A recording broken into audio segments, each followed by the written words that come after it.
Mis amados amigos y hermanos, quiera nuestro amoroso y bendito Salvador Jesucristo derramar cual refrescante rocío en medio del árido desierto sus más ricas y necesarias bendiciones en nuestras vidas. Reciban nuestra sincera gratitud por compartir con nosotros estos breves minutos de saludable alimento para el alma, rica nutrición para la mente y fresco refrigerio para el espíritu. Y ahora, palabras de sabiduría. Hechos 17:1. Pasando por Anfípolis y Apolonia, llegaron a Tesalónica, donde había una sinagoga de los judíos. Mis amados oyentes, después de una larga pausa en nuestro recorrido por las edificantes enseñanzas del libro de los Hechos del Espíritu Santo, hoy agradecemos al Señor que nos permita regresar para abrir la puerta y dar los primeros pasos en el capítulo 17. Sin embargo, antes de avanzar en el análisis de este interesante capítulo, sería bueno recordar las profundas experiencias por las que pasaron Pablo y Silas en la ciudad de Filipos.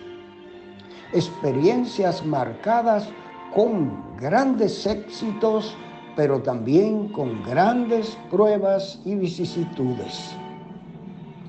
Se hace necesario destacar una vez más la dependencia del Señor de estos siervos, su compromiso, su abnegación, su fe, su tenacidad y su valentía.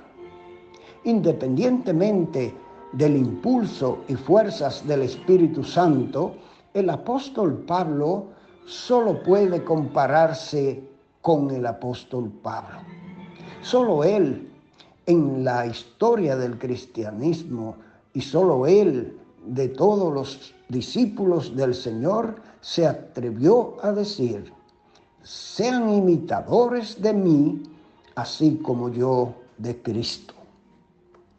Por seguir de tan cerca las pisadas del Divino Maestro y por su gran pasión por los perdidos, después de escapar milagrosamente de la sucia y fría cárcel de Filipos, sale con toda abnegación y valentía para tomar el polvoriento camino de la ruta romana que se dirigía del mar Adriático al oriente con rumbo a la estratégica ciudad de Tesalónica. Debemos resaltar, amados amigos y hermanos, que llegar a Tesalónica era muy importante por ser ciudad ubicada geográficamente muy conveniente para la expansión del Evangelio hacia el oriente y hacia el oeste del camino en aquella región. Sin embargo, debemos saber que este largo viaje, alrededor de 150 kilómetros, para recorrer a pies o en los escasos medios a su alcance en aquel tiempo, estaba además plagado de grandes y altos riesgos para estos dispuestos siervos del Señor. Se arriesgaban a ser comidos por fieras, asaltados y o muertos por ladrones, perecer por el hambre, el frío, la sed, ríos caudalosos, derrumbes y otros desastres naturales. Pero el amor de Cristo que constreñía a estos siervos, sobre todo al apóstol Pablo, solo le permitía vislumbrar la cantidad de almas que serían arrebatadas del infierno y el calibre de la iglesia local que el Espíritu Santo establecería en Tesalónica por medio de ellos. Segunda de Corintios 11, 16 al 33.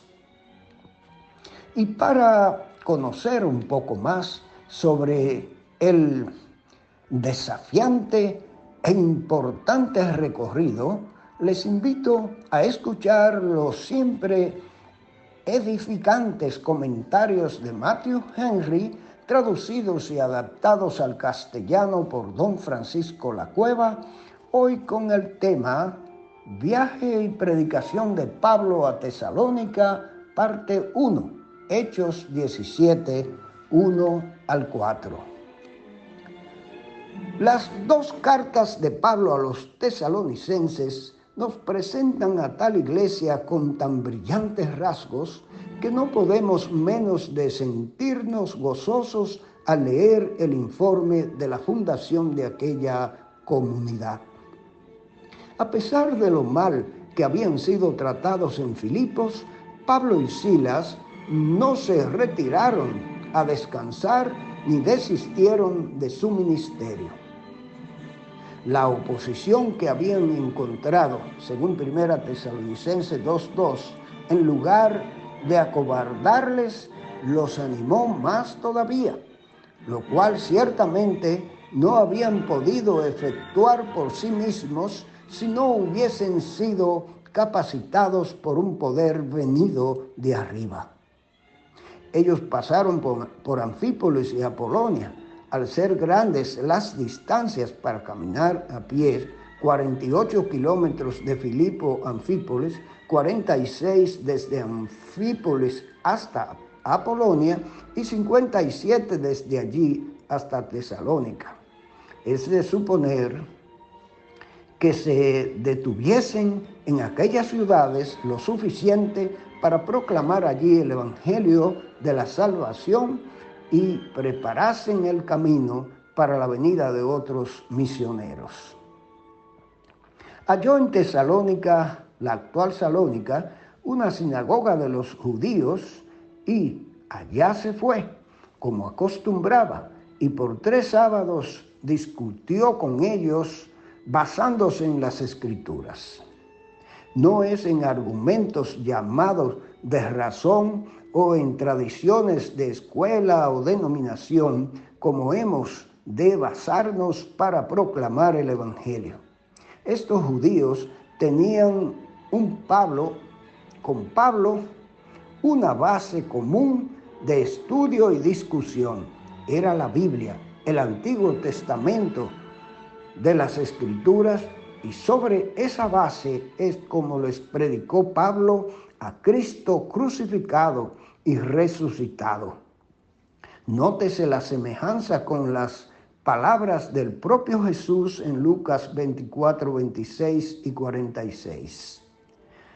Así lo hizo por 3 sábados, mostrándonos con su ejemplo la paciencia que es menester en la conversión de las almas.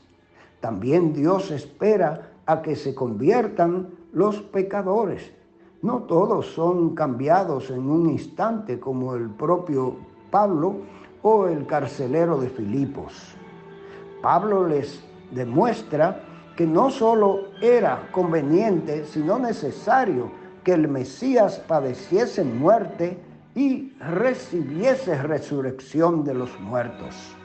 Sin eso, ni Él sería Salvador perfecto, ni nosotros seríamos perfectamente salvos. Jesús es el Cristo, es el resumen y la conclusión de su mensaje.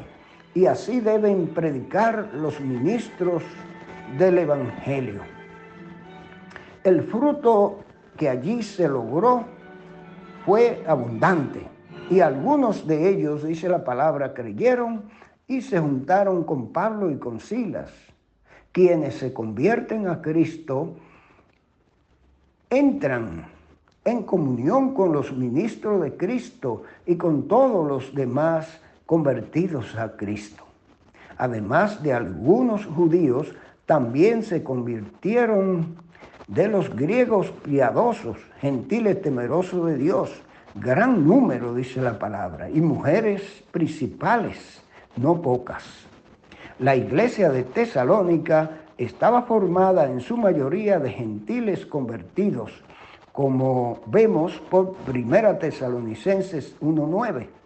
Por cierto, ese versículo de 1 Tesalonicenses nos muestra que no solo griegos piadosos, sino también idólatras se convirtieron al Evangelio.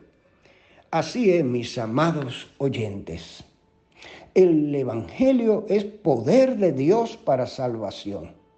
Y cuando una persona le presta la debida atención al Evangelio, de seguro va a ser impactado. Es necesario prestar interés y atención al Evangelio para que podamos conocer el propósito de Dios en nuestras vidas. Y no importa su condición social, su rasgo, su sexo, no importa su condición económica, no importa su capacidad intelectual o su condición social. El Evangelio toca las vidas, porque el Evangelio viene de Dios. Son las buenas noticias de Dios para el hombre, y el Espíritu Santo se ocupa de convencerle a usted de la necesidad de aceptar el Evangelio. Bueno sería, mi amigo que me escucha, que tome tiempo para leer los Evangelios, que preste atención al mensaje del Evangelio, no importa quién lo proclame. El Evangelio es poder de Dios para salvación. Que el Señor les bendiga y ojalá que como aquellos griegos y aquellos judíos, usted preste atención al mensaje del Evangelio. Que Dios le bendiga y le ayude a hacerlo.